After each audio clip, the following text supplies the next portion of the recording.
जय श्री कृष्ण, राधे राधे। आज जन्माष्टमी के शुभ अवसर पर आप सभी को हार्दिक शुभकामनाएं और बधाइयाँ। आज श्री कृष्ण का जन्मोत्सव हम बड़े ही धूमधाम से मना रहे हैं। आज जन्माष्टमी है। यूँ तो कृष्ण के कई रूप हैं और सभी बहुत ही मनोहारी हैं, किंतु कृष्ण का सुंदर सलोना रूप नटखट बाल रूप है और उसके बहुत सारे भक्त हैं। हमारे देश में नहीं वरन पूरे विश्व में श्री कृष्ण का जन्म बड़े धूमधाम से मनाया जाता है। श्री कृष्ण के बहुत सारे भक्त हुए हैं और उन्होंने बहुत ही ख्याति अर्जित की है। उनमें से एक प्रसिद्ध नाम कर्मा जी का है।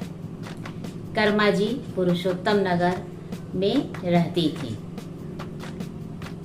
वे बाल कृष्ण की बहुत ही उपासक थी।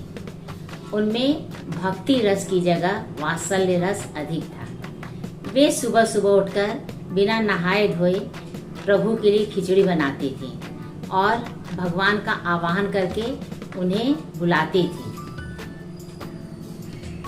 श्री भगवान दौड़े चले आते थे और उन्हें वे गोद में उठा लेती थी, उनके गालों को सहलाती थी, उनके बालों को संवारती थी और फिर अपने गोद में बिठाकर खिचड़ी बड़े ही प्यार से खिलाती थी।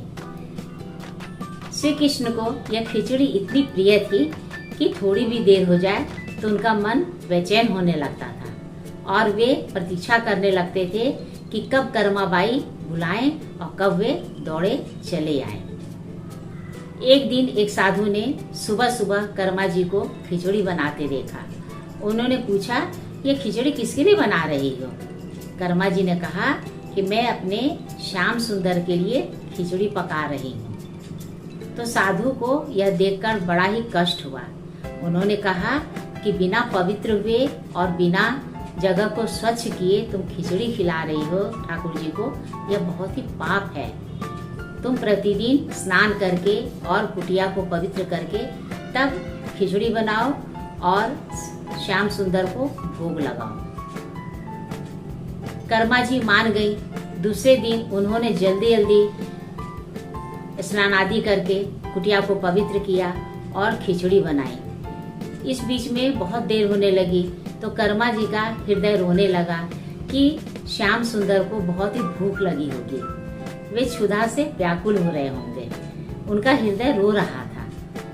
उन्होंने जल्दी जल्दी खिचड़ी बनाया और थाली में रखकर श्याम सुंदर का आवाहन किया। श्याम सुंदर भी दौड़े दौड़े चले आए और धम्म से आकर उनकी गोद में बैठ गए और बहुत ही आतुरता से जल्दी जल्दी खिचड़ी खाने लगे। यह देखकर कर्मा बाई को बड़ा ही कष्ट हुआ कि श्याम सुंदर जी को क्षुधा का कष्ट हुआ है। इस बीच में मंदिर के पुजारी ने देखा कि श्याम जी की मूर्ति गायब है। वो बड़ा परेशान हुआ।